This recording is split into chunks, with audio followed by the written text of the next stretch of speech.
মহাপ্রভু আমার আজ ভাবলেন আমি আজ সূর্য পূজা করার জন্য যাব। এবার রাধারানীর ভাবে যেহেতু মহাপ্রভু রয়েছেন, সেই জন্য তিনি তো শুধুমাত্র কৌপিন পরে চলে যেতে পারবেন না। তাহলে তিনি কি পরবেন? মহাপ্রভু আজকে শাড়ি পরে যাবেন সূর্য পূজা করতে। শাড়ি পরলেন মহাপ্রভু, বুঝলেন? কিন্তু শাড়ি পরলেন কেমন করে সেটা আমি পরে বলছি, আগে গানটা শুনুন। বাম ভুজ হে পুনঃ বসনে আবৃত তনু,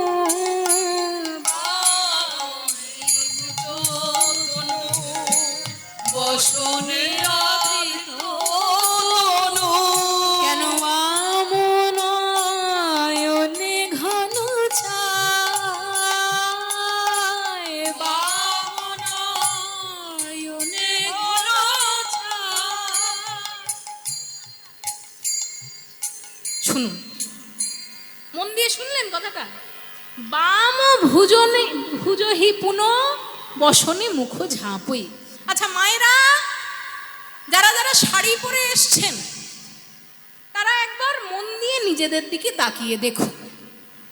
শাড়ি পরার পরে আপনি যদি ঘোমটা নিতে চান, তাহলে আপনি কোন হাত দিয়ে ঘোমটা নেবেন? কোন হাত দিয়ে নেবেন? ডান হাত দিয়ে, তাই তো? কেমন ভাবে নেবেন একবার নিন দেখি। হ্যাঁ, মাথার উপর থেকে ডান হাত দিয়ে ধরবেন, ঠিক। মেয়েরা ঘোমটা নিলে ডান হাত দিয়ে ঘোমটা নেয়, তাই তো? মহাপ্রভু এমন ভাবে শাড়ি পরেছেন যে মহাপ্রভুর ঘোমটা বাঁ দিক দিয়ে নিতে হচ্ছে। এবার আপনাদের এই জিনিসটা শুনে মনে হবে যে মহাপ্রভু হয়তো শাড়ি পরতে ভুল করেছেন, তাই তো?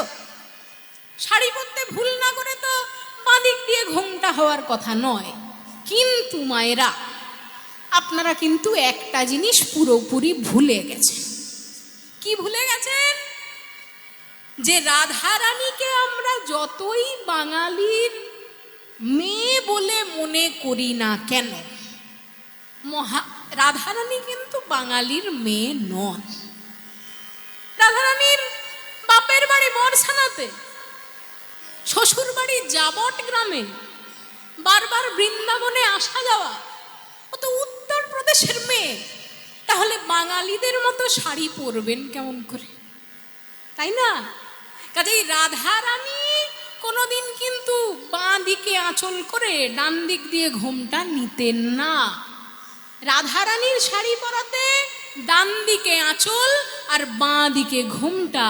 আর মহাপ্রভু যেহেতু রাধারানীর ভাবেই বিভাবিত, সেই জন্য তিনিও ডান দিকে আঁচল করে বাম ভুজ হে পুনঃ আজ বসনে আবৃত তনু, বাম হে ভুজ তনু বসনে আবৃত তনু, কেন বাম নয়নে ঘন ছায়, বাম নয়নে ঘন ছায়, কেন বাম নয়নে চাইছে গোরা, বাম নয়নে চাইছে গোরা, বুঝিবা মানাইকার ভাবে ভোরা, বাম নয়নে চাইছে গোরা, বুঝিবা ভাবে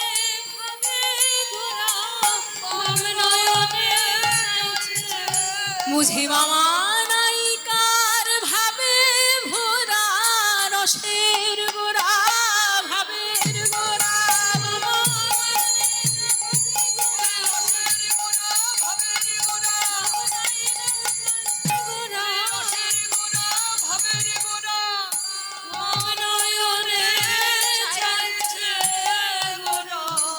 বাম ভুজ হে পুনঃ বসনে মুখ ঝাঁপুই রে, বাম নয়নে মুখ ছায়, এ রাধা মোহন দাসে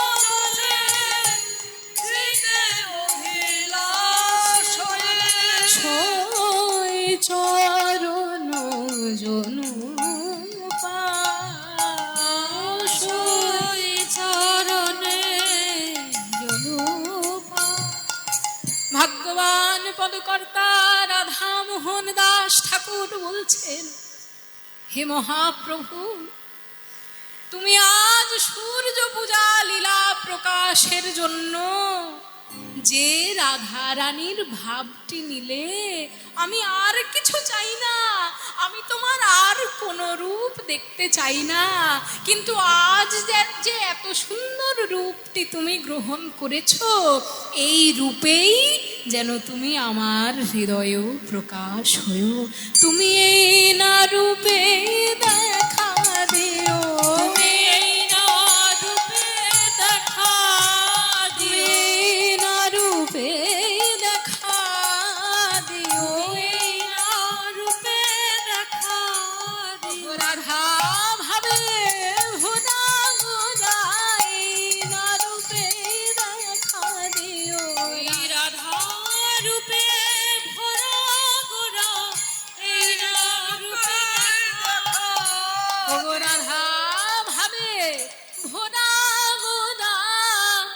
সর্বভক্ত গণের মনোজোড়া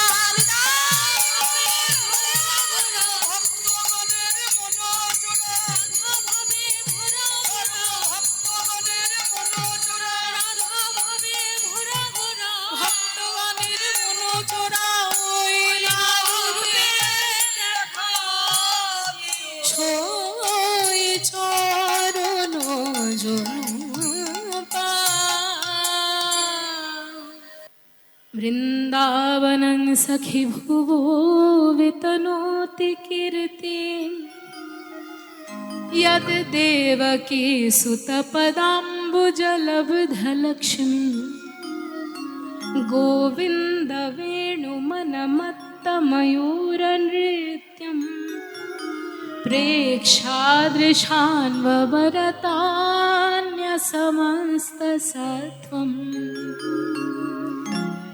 বৃন্দাবনং সখি ভুবো বিতনোতি কীর্তি। বৃন্দাবনের কীর্তি সারা জগতে ছড়িয়ে পড়েছে সখীগণের গানের দ্বারা। ইয়দ দেবকী সুত পদাম্বুজ লব্ধ লক্ষ্মী, যারা যশোদানন্দন শ্রীকৃষ্ণের চরণকে লক্ষ্মী রূপে লাভ করেছে। এবার মায়েরা একটা জিনিস ভেবে দেখো, লক্ষ্মী রূপে যদি কেউ শ্রীকৃষ্ণকে চরণকে লাভ করে, তার মানেটা কি করে কি দাঁড়ায়? লক্ষ্মী দেবী কি এমনি কোনো জায়গায় চলে আসেন হুট করে? তা তো চলে আসেন না। লক্ষ্মী দেবী, যারা লক্ষ্মীর পাঁচালী পড়েছেন তারা জানেন যে লক্ষ্মী দেবী বড় চঞ্চলা। একবার যদি লক্ষ্মীকে কোনো মানুষ একটু অবহেলা করে, সেই লক্ষ্মী দেবীর ভালোবাসা যে আবার কবে আপনার প্রতি জন্মাবে তার কোনো ঠিক নেই। তাহলে লক্ষ্মী দেবী হঠাৎ করে বৃন্দাবনে কি করে চলে এলেন যশোদা সুতের দ্বারা? শোনো, খুব মন দিয়ে বুঝবেন ব্যাপারটা। আমাদের ছোটবেলায় একটা সংস্কৃতের শ্লোক পড়ানো হয়েছিল, কিন্তু দুঃখের বিষয় হলো সেই সংস্কৃত শ্লোকটি আমি প্রায় পুরোটা ভুলে গিয়েছি, কিন্তু অল্প একটু শেষের অংশটি মনে আছে। শেষের অংশটি হলো কালস্তিষ্ঠতি পৃষ্ঠতা, কালস্তিষ্ঠতি পৃষ্ঠতা কচধরা কেনাপি নো দৃশ্যতে। অর্থাৎ পুরো শ্লোকটি হলো সায়েন্সে যেটাকে বলা হয় ফুড চেন, সেই ফুড চেনের উপর পুরো শ্লোক। কি শ্লোক? যে একজন একটা ছোট কীট, পতঙ্গ, যে কোনো একটা পতঙ্গর কথা চিন্তা করুন। সেই পতঙ্গকে খাওয়ার জন্য পিছন থেকে ব্যাঙ ধাওয়া করে, তাই না? একটা পতঙ্গ জানে না যে ওর পিছনে একটা ব্যাঙ দাঁড়িয়ে রয়েছে ওকে খাওয়ার জন্য। আবার ব্যাঙ জানে না যে ব্যাঙের পিছনে একটা সাপ দাঁড়িয়ে রয়েছে ওকে খাওয়ার জন্য। আবার সাপ জানে না যে সাপের পিছনে একটা ময়ূর দাঁড়িয়ে রয়েছে ওকে খাওয়ার জন্য। আবার ময়ূরও জানে না যে ময়ূরের পিছনে একটা বাঘ দাঁড়িয়ে রয়েছে ওকে খাওয়ার জন্য। আবার বাঘও জানে না যে বাঘের পিছনে একজন ব্যাদ তীর ধনুক নিয়ে দাঁড়িয়ে রয়েছেন ওর প্রাণ নেবেন বলে। দেখুন, ছোটবেলাতে পড়ানো হয় না খাদ্য খাদক সম্পর্ক, তোদেরকে পড়ানো হয়েছে? পড়ানো হয়েছে খাদ্য খাদক সম্পর্ক? তাহলে পতঙ্গকে কে খায়? ব্যাং। ব্যাংকে কে খায়? সাপ। সাপকে কে খায়? ময়ূর। ময়ূরকে কে খায়? বাঘ। বাঘকে মারে কে? মানুষ, ব্যাধ। তাহলে মানুষ হলো সর্বোচ্চ খাদক শ্রেণী, কিন্তু মানুষও ভুলে যায় যে মানুষকে মারার জন্য, মানুষের প্রাণ নেওয়ার জন্য স্বয়ং যমরাজ তার পিছনে দাঁড়িয়ে আছে। কালস্তিষ্ঠতি পৃষ্ঠত কচধরা। কচা মানে হলো চুল, আস্তে আস্তে। কচধরা মানে হলো চুল ধরে। মহাকাল মানুষের চুল ধরে তার প্রাণ টেনে নেওয়ার জন্য পিছনে দাঁড়িয়ে থাকে, কিন্তু মানুষ জানতে পারে না। সুতরাং যে কোনো মানুষ যা জিনিসকে পছন্দ করে তার পিছনে ছুটে যায়, তাই না? ব্যাঙ খেতে সাপের ভালো লাগে, তাই সাপ ব্যাঙের দিকে ছুটে যায়। সাপ খেতে ময়ূরের ভালো লাগে, তাই ময়ূর সাপের পিছনে ছুটে যায়। ঠিক তেমনি লক্ষ্মী দেবী সব থেকে বেশি কি ভালোবাসেন? লক্ষ্মী দেবী সব থেকে বেশি ভালোবাসেন নারায়ণের চরণ সেবা করতে। কাজেই নারায়ণের চরণ সেবা করতে যেহেতু লক্ষ্মী দেবী ভালোবাসেন, সেই জন্য বৃন্দাবনের লোক যদি লক্ষ্মী দেবীর পূজা আলাদা করে নাও করে, যেহেতু বৃন্দাবনে নারায়ণ কৃষ্ণ রূপে নেমে এসেছেন, তাই লক্ষ্মী দেবী সেই কৃষ্ণের পদ সেবা করার জন্য নিজেই সেখানে উপস্থিত হয়ে যাবেন, তাই না? ধরুন কোনো স্বামীর যদি চাকরির জন্য দূরে থাকতে হয়, সেই স্বামী ধরুন এই বাংলা ছেড়ে ব্যাঙ্গালোরে গিয়ে থাকছে। এবার তার যে স্ত্রী, সে কি সারা জীবন বাংলায় পড়ে থাকতে পারবে?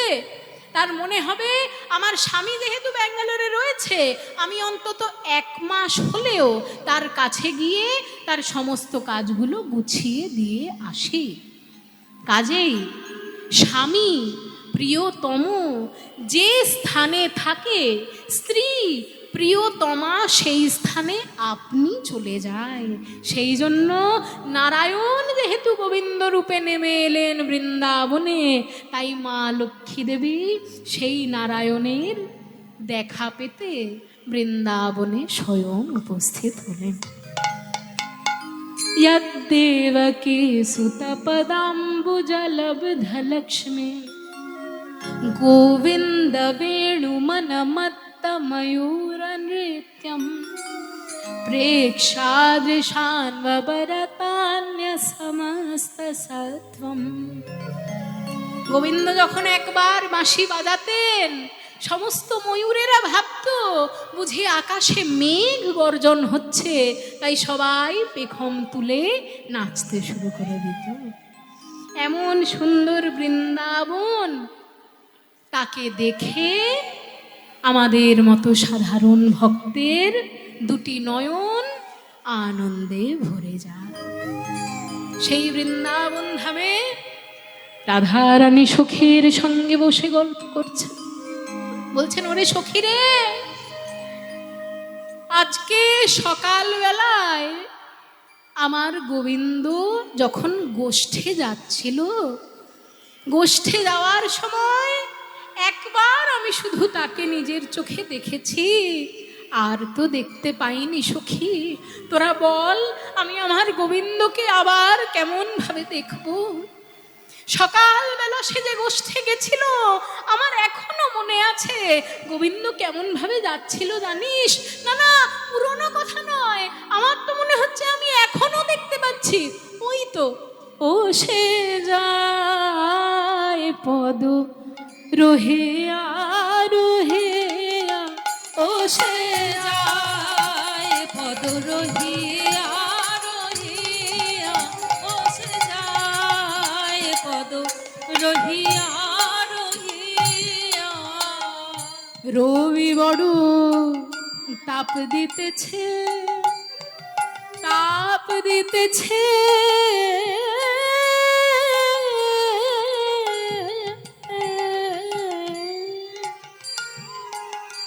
আমার সোনার বধূর চাঁদ মুখ ঘামে আছে, ও তো ঘাম নয় ঘাম নয়।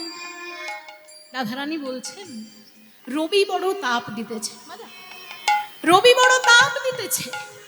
সকালবেলা যখন গোবিন্দ যাচ্ছিল সূর্যের তাপে আমার বধূ ঘেমে গেছিল, কিন্তু আমার বধূ যখন ঘেমে গেছিল ওকে দেখে মনে হচ্ছিল না যে ওর গা থেকে ঘাম ঘর্মবিন্দু বেরোচ্ছে।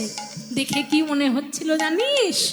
নীল পদ্মে যেমন সাদা রেণু থাকে তেমনি আমার গোবিন্দের মুখ যেন একটি নীল পদ্ম, আর তার মধ্যে মকরন্দ অর্থাৎ সাদা রেণু সাদা মধু যেন ঝরে ঝরে পড়ছে, যেন শ্বেদ মকরন্দ পড়ু ঝরিয়া ঝরিয়া ও সে যায় পদ রোহিয়া রোহিয়া ও সে যায় পদ রোহিয়া রোহিয়া।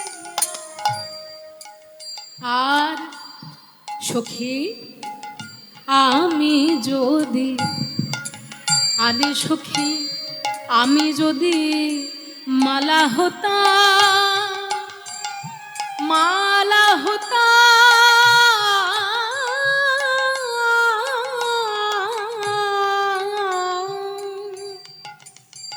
আমার বধুর গলায় দুলে যেতাম, আর আমার বধূ যখন নেচে যেত সেই মালা বলে যেত মোরে দুলাইয়া দুলাইয়া ও সে যায় পদ রোহিয়া রোহিয়া ও সে যায় পদ রোহিয়া রোহিয়া। সখী আমি যদি ব্রজ জোড়া দেহ পেতাম ব্রজ জোড়া দেহ পেতাম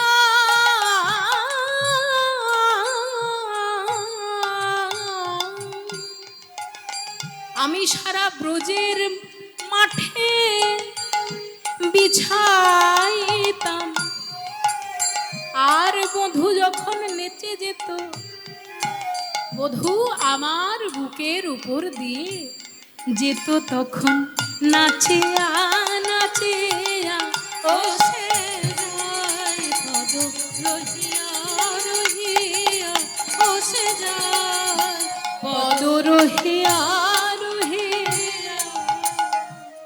আমি যদি চন্দন হতাম আমি যদি চন্দন হতাম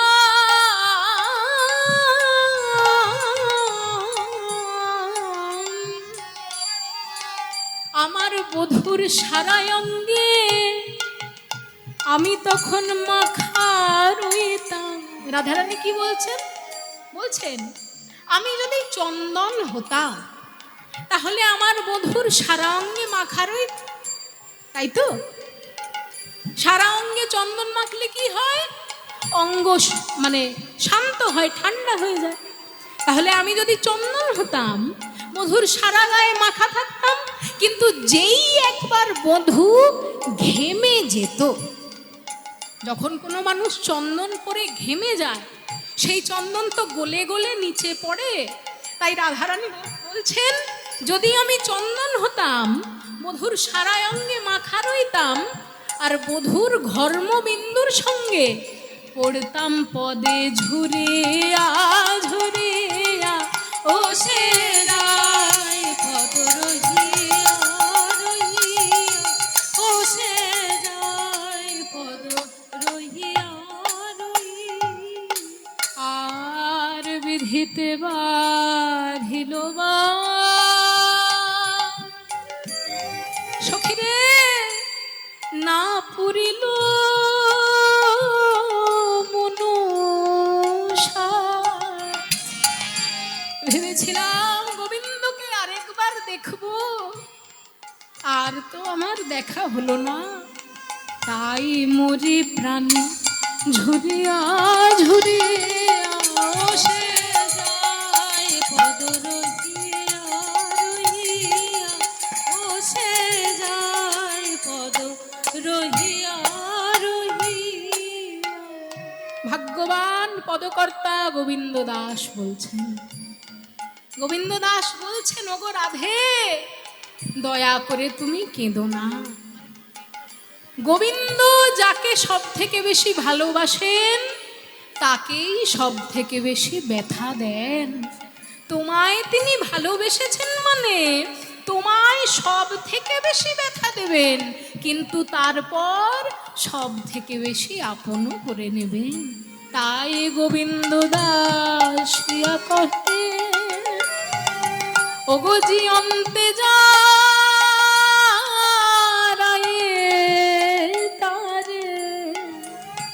গোবিন্দ দাসিয়া কহে, ওগো জিয়ন্তে যারায়ে তার কিবা মারে প্রাণে জারিয়া জারিয়া, ও সে যায় পদ রহিয়া রহিয়া, ও সে যায় পদ রহিয়া রহিয়া। না না না সখী, আর আমি পারবো না। ওই গোবিন্দকে না দেখলে আমি মনে হয় আমার প্রাণ হারাবো সখী।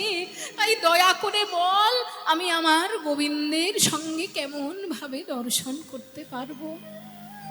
গোবিন্দের দর্শন আমি কেমন ভাবে পাবো, আমায় বল।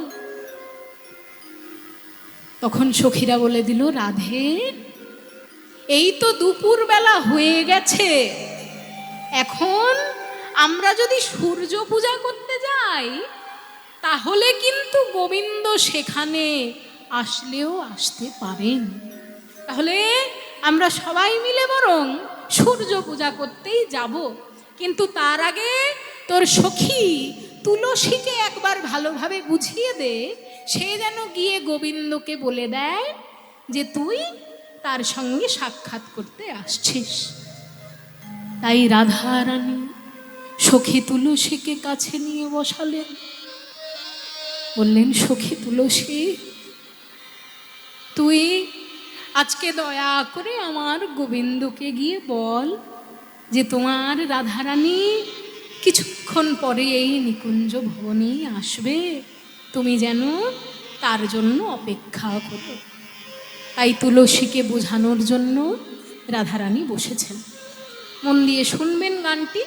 গানটি হলো, রাধিকা রূপসী লইয়া তুলসী কহয় বধুর কথা, কাননে গমন করহ এখনো নাগর শেখর যথা। আর কেবা কেবা রাধে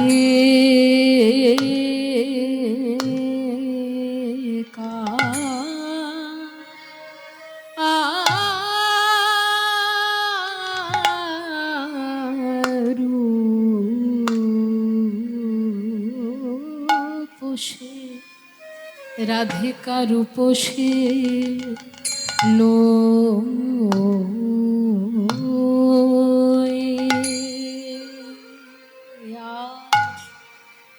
লইয়া তুলসী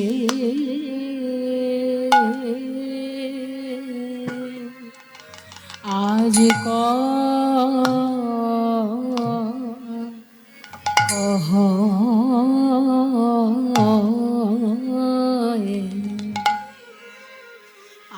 আজ কহয় বধুর কথা।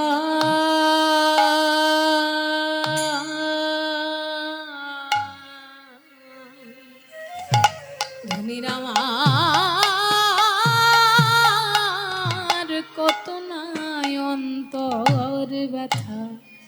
সখী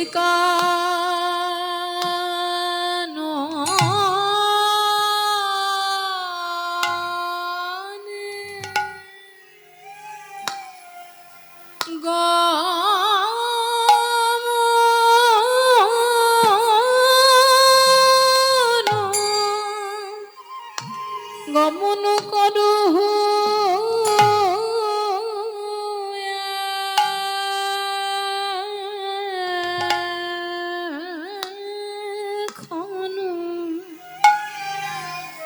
আরে সখী না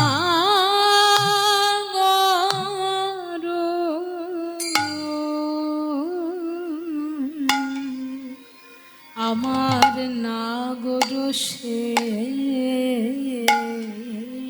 করো যথা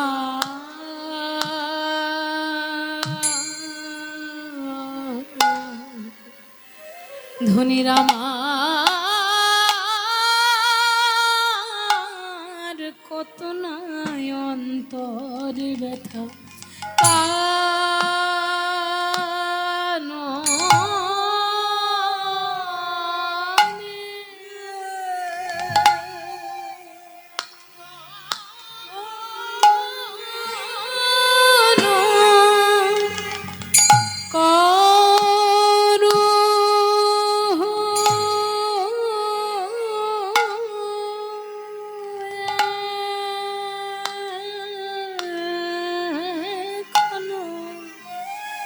বলি সখী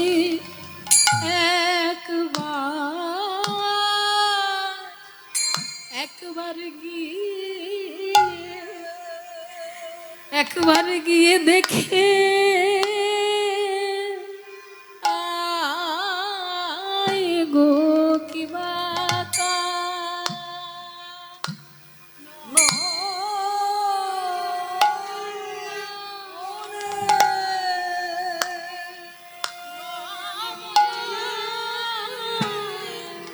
সখী একবার গিয়ে দেখে দেখে আমার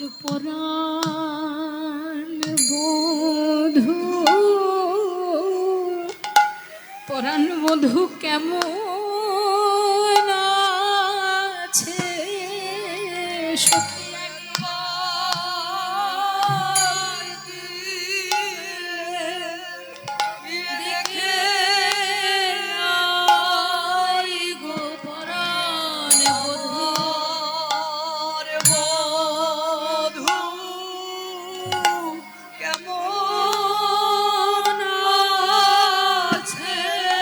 সখী তোরা একবার গিয়ে দেখে আয় কাকে দেখে আসবি জানিস যে বদনের লাগে আমার সব গিয়েছে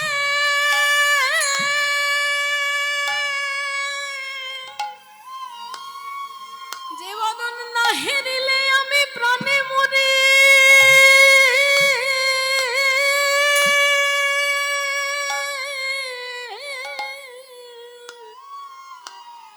সখী তোরা একবার গিয়ে তার দেখে সে বদন কেমন জানিস সে যে বংশী গানামৃত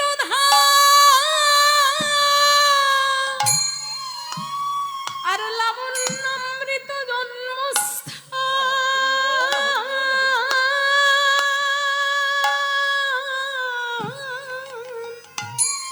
ওগো যে না দেখে সোচাঁদু ময়ান ওগো সে নয়নে কি বাতাস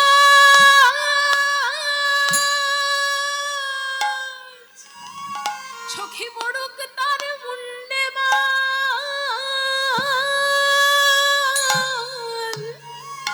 সেই নয়ন রহে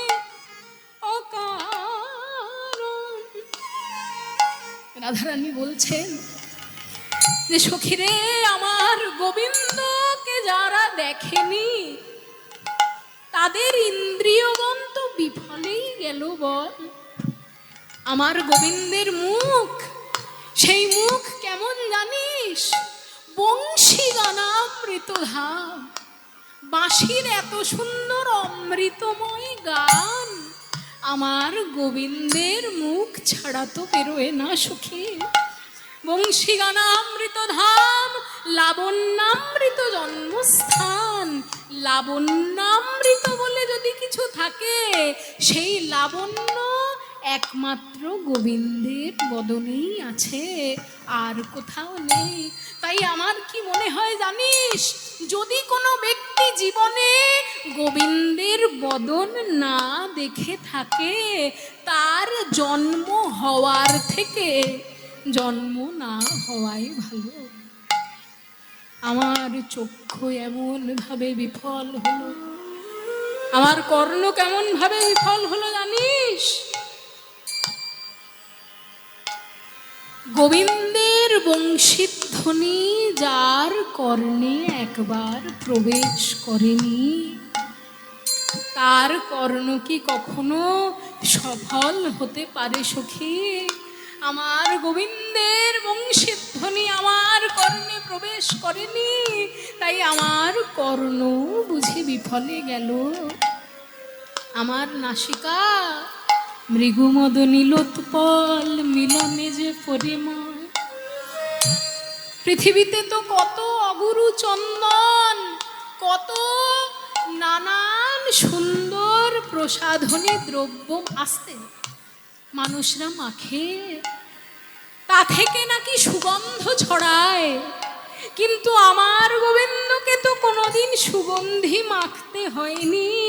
তবুও গোবিন্দের অঙ্গ থেকে মৃগমদ কস্তুরী আর নীল পদ্মের গন্ধ মিশালে যে গন্ধ হয়, তার থেকেও বেশি সুন্দর গন্ধ আমরা পাই। মৃগমদ নীলোৎপল মিলনে যে পরিমল, যেই হরে তার গর্বমান। হেন কৃষ্ণ অঙ্গ গন্ধ, নাহি যারে সে সম্বন্ধ। সেই নাসা ভস্ত্রার সমান। আমার নাসিকা এইভাবে বিফল হলো সখী। আমার মুখ কৃষ্ণ অধরামৃত, কৃষ্ণ গুণ সুচরিত। সুধা সারে সাধু বিনিন্দন, শেষ বন্ধ নাহি যার।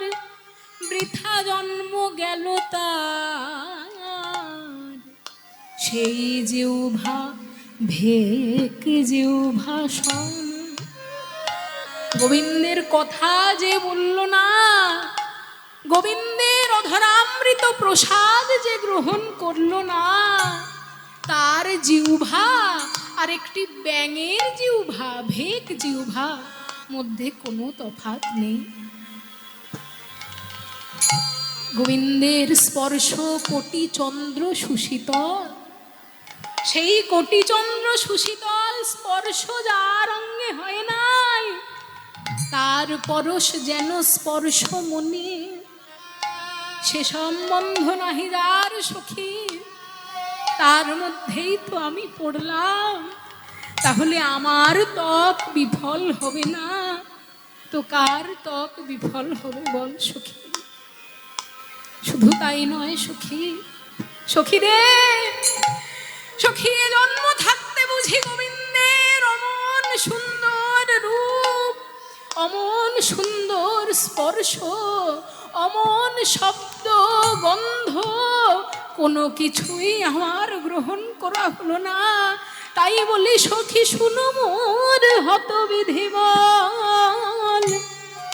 এই বপু চিত্ত মন আমার ইন্দ্রিয় সকল, আমার কৃষ্ণ বিনা সকলই বিফল। তাই সখী গোবিন্দ বিনা আমার ইন্দ্রিয় সকল বিফল হয়ে যাবে সময় থাকতে থাকতে। তাই বলি সখী, বলি সখী একবার গিয়ে গিয়ে দেখে আয় গো আমার সোনার বধূ কেমন আছে একবার গিয়ে দেখে আয় গো আমার সোনার বধূ কেমন আছে একবার গিয়ে দেখে আয় গো আমার সোনার বধূ কেমন আছে একবার গিয়ে দেখে আয় গো আমার সোনার বধূ কেমন আছে বলি না বারে বারে বলবো না রে সখী একবার গিয়ে দেখে আয় রে বারে বারে বলবো না রে একবার গিয়ে দেখে আয় নানা বারে বারে বলবো না গো একবার গিয়ে দেখে বলি সখী একবার গিয়ে গিয়ে দেখে আয় গো আমার সোনার বধূ কেমন আছে কিবা রাধে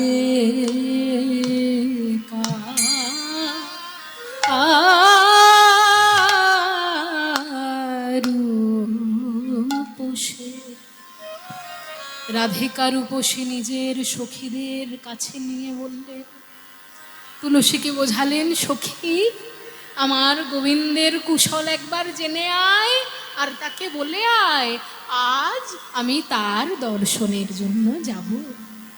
তাই তুলসীকে বলছে, শোন আমার গোবিন্দ কিন্তু যেমন তেমন মানুষ নয়, ও হলো এই বৃন্দাবনের দাগি চোর। ছোটবেলায় মাখন চুরি করত আর বড়বেলায় গোপিনীদের মন হরণ করে। দাঁড়া, শঠে ষাট্ঠং করতে হয়, যে মানুষ শঠ তার সঙ্গে শঠতাই করতে হয়। কাজেই তার সঙ্গে খুব বেশি ভালোবাসা দেখিয়ে তোকে কথা বলতে হবে না, একেবারে বুদ্ধিমত্তার সঙ্গে কথা বলে আসবি। কেমন বুঝে? যখন দেখবি ঠিক সময়, সেই সময়ই তার সঙ্গে কথা বলবি, না হলে কিন্তু ও চতুরতা প্রকাশ করবে। সময় বুঝিয়া সরস হইয়া, সময় বুঝিয়া সরস হইয়া, আহা সময় বুঝিয়া সরস হইয়া, সময় বুঝিয়া সরস হইয়া, মিলিবে না গরু কান, সময় বুঝিয়া সরস হইয়া নাগরকা। আর চতুর নিকটে, চতুর নিকটে কহিবি কপটে রাখিবে আপন মান, চতুর নিকটে কইবি কপটে রাখিবি আপন মান। নিজের সম্মান যদি বজায় রাখতে চাস তাহলে কপটতা করে কথা বলবি, কারণ ওই লোকটিও কিন্তু খুব একটি সুবিধার নয়, ভারী চতুর, চতুরের শিরোমণি, সুতরাং বুঝে সুঝে কথা বলবি।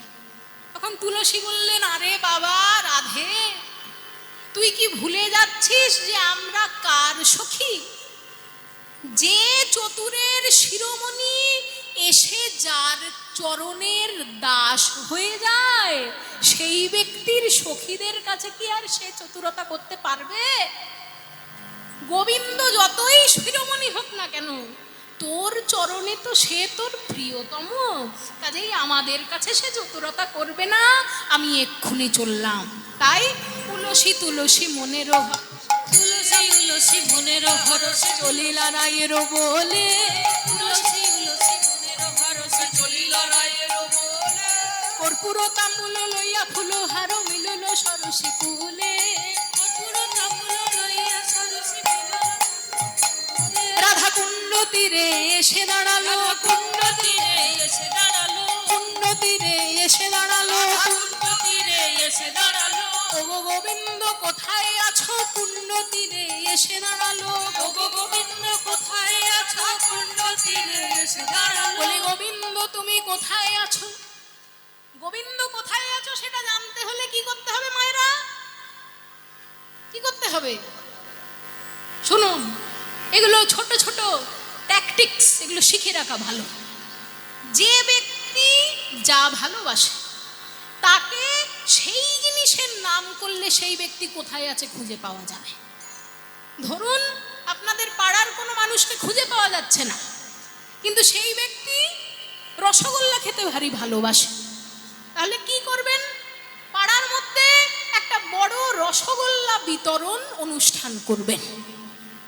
যেই একবার রসগোল্লা বিতরণ অনুষ্ঠান শুরু হবে, দেখবেন যে ব্যক্তি হারিয়ে গেছিল ওই রসগোল্লা পাওয়ার জন্য সেই ব্যক্তি আবার ছুটে সেই বিতরণ কেন্দ্রে চলে আসবে। আর এই গোবিন্দকে যদি খুঁজে না পাওয়া যায়, গোবিন্দ সব থেকে বেশি কি ভালোবাসেন? রাধারানীকে।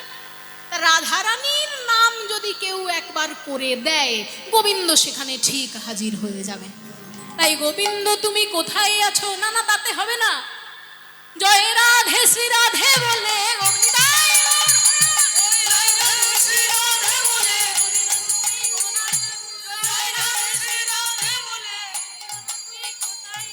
কুণ্ড তীরে এসে দাঁড়ালো, কুণ্ড তীরে এসে দাঁড়ালো। যেই একবার কুণ্ড তীরে এসে দাঁড়িয়েছেন এবং রাধা রানীর নাম করেছেন, গোবিন্দ তখন ছুটে ছুটে এসে কি ব্যাপার কি ব্যাপার, রাধা রানীর নাম করেছো, তাড়াতাড়ি বলো কি হয়েছে। এই বলে নিজের পাশে বসালেন এবং বললেন বলো। নিজেরও গমন কহিয়া সকল রায়ের গমন পৌঁছে,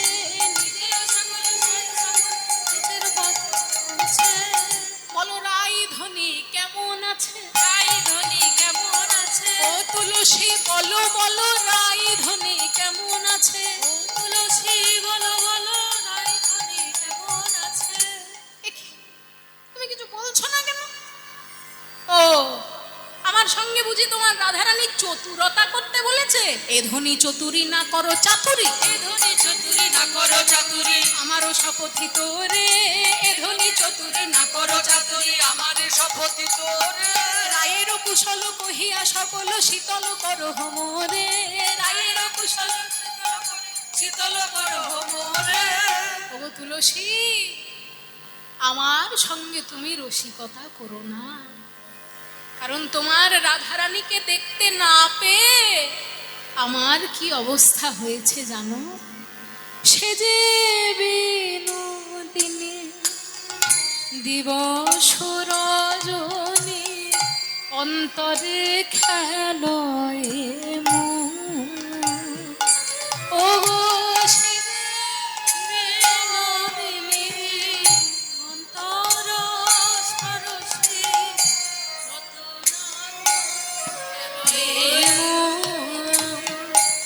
আর সুতিলে স্বপনে দেখি সে জানে রাধে,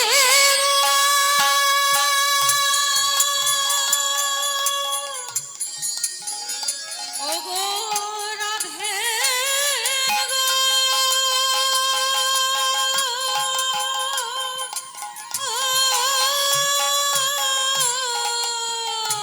আমি সুতিলে স্বপনে দেখি সে জানে তোমার শপথে করে। তুলসী, আমি রাই রাই বলে কেঁদে উঠি গো, রাই রাই বলে কেঁদে উঠি গো।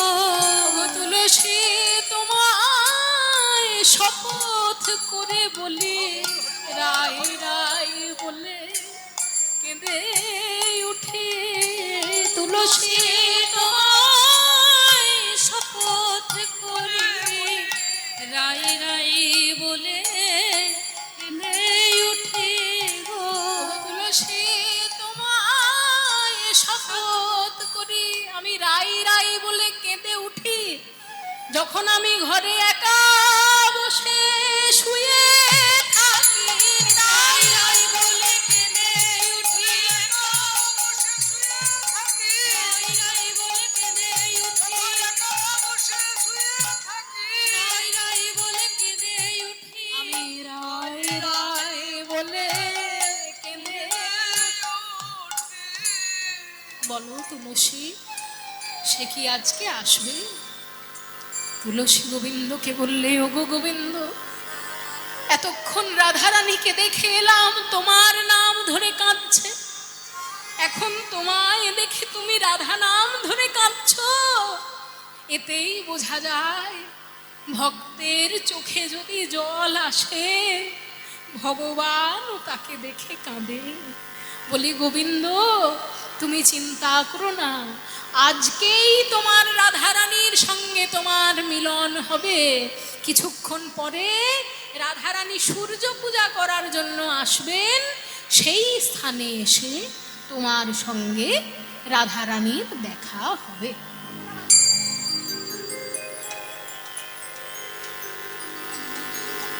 বাংলা নিয়ে যারা এমএ করেছে, বাংলা নিয়ে যারা অনার্স করেছে, সেই রকম ছেলেপিলেকে ধরবেন। যেসব ছেলেরা বাংলা নিয়ে অনার্স পড়েছে, বাংলা নিয়ে এমএ পড়েছে, তারা কিন্তু বৈষ্ণব পদাবলীর অর্ধেকটা জিনিস জেনে বসে আছে। তারা শুধু সুরতালটা রপ্ত করতে পারেনি, তাই কীর্তনিয়া হতে পারছে না। সুরতাল রপ্ত করে ফেলতে পারলে বাংলায় অনার্স যারা পড়ছে, এমএ যারা পড়ছে, তারা এক একজন বড় কীর্তনিয়া হতে পারে। কারণ বৈষ্ণব পদাবলীর উপর পড়াশোনা করানো হয় বাংলায় যারা এমএ পড়ে আর বাংলায় যারা অনার্স করে তাদের সিলেবাসের মধ্যে। সেই জন্য যাদের যাদের বেশি আগ্রহ, তারা ওই রকম ছাত্র খুঁজে বেড়াবেন বা ওই রকম মাস্টারমশাই খুঁজে বেড়াবেন যারা আপনাকে পদের মানেটা বুঝিয়ে দেবে। কাজে পাঁচটা জিনিসকে যদি আপনি সন্ধান করেন, তবে আপনি বলতে পারবেন আমি কীর্তনের ভক্ত। আর তা নাহলে হুজুকে সারা রাত্রি বসে থাকলাম, যে যা খুশি সাপ ব্যাং বকে গেল, আর আমি হরি বল বলে গেলাম, হবে না। পাঁচটা জিনিস আপনাকে জানতে হবে। প্রথম হচ্ছে বৈষ্ণব পদাবলী, দ্বিতীয় হচ্ছে তার সুর এবং সুর, কোন পদ কোন সুরে, সেই সুরটা একটু খোঁজ খবর নেওয়া। অন্য সুরে যদি কেউ গায়, অমনি আপনি তাকে ধরতে পারবেন, ভাই এই পদটা কিন্তু এই সুরে নয়, তুমি ভুল গাইছো। কিংবা সঠিক পদ সঠিক সুরে শুনলে আপনারই মনে একটা দিব্য আনন্দ হবে। শুধু লোকের ভুল ধরে বেড়ানোর জন্য সুর শোনার কোনো মানে হয় না। আপনার নিজেরই দিব্য আনন্দ হবে যদি সঠিক সুর সঠিক পদ গাওয়া হয়। তারপর হচ্ছে তাল। তৃতীয় বিষয় হচ্ছে তাল। কোন তালে কোন পদটি, এটা কি পিওর তালে, না দশকুশি তালে, না লোফা তালে, না দাসপাড়ি তালে, না সোম তালে? এই যে একটু আগে যে আমরা নেচে নেচে গানের অংশ যেটা করলাম, একটু আগে যে নাচ গান করলাম, এটা সোম তাল ছিল, 28 মাত্রার তাল ছিল, সোম তাল, 8 8 4 8, এই হচ্ছে বিভাগ। তাহলে প্রথমে পদাবলী জানলেন, তারপর সুর জানলেন, তারপর তাল জানলেন, তারপর জানতে হবে বৈষ্ণব দর্শন। বৈষ্ণব দর্শন জানতে হবে যে শ্রীকৃষ্ণ কে। শ্রীকৃষ্ণ কি শুধু বৃন্দাবনের একটা গরু তাড়ানো রাখাল ছেলে? তাহলে তো ব্রহ্ম সংহিতায় ব্রহ্মা প্রথমেই বলে দিতেন কৃষ্ণ রাখালো, কই তো বলেননি তো। তিনি ব্রহ্ম সংহিতার প্রথম শ্লোকে কি বললেন? ঈশ্বর পরম কৃষ্ণ সচ্চিদানন্দ বিগ্রহ। কৃষ্ণের পরিচয়টা কি? তিনি সেজে আছেন রাখাল, কিন্তু আসলে তিনি ঈশ্বর পরম কৃষ্ণ। মনে করুন ভারতের রাষ্ট্রপতি যিনি, তার ইচ্ছে হলো আমি একটু নাটকে চাকরের অভিনয় করব। তাহলে রাষ্ট্রপতি যদি কখনো চাকর সেজে অভিনয় করেন, তাতে কি তার মান সম্মান কমে গেল? বরং লোকে বলবে রাষ্ট্রপতি আমাদের কত সংস্কৃতি প্রেমী, দেখো নিজে অভিনয় করছে নাটকে, নাটকে উৎসাহ দেওয়ার জন্য নিজে অভিনয় করছে। ঠিক তেমনি আমাদেরকে লীলা অমৃতে বাঁচিয়ে রাখার জন্য ভগবান রাখাল ছেলে সেজে লীলা করছেন। তিনি দেখতে রাখাল, আসলে তিনি ঈশ্বর পরম। ঈশ্বর পরম কৃষ্ণ সচ্চিদানন্দ বিগ্রহ অনাদিরাদি গোবিন্দ সর্বকারণ কারণ।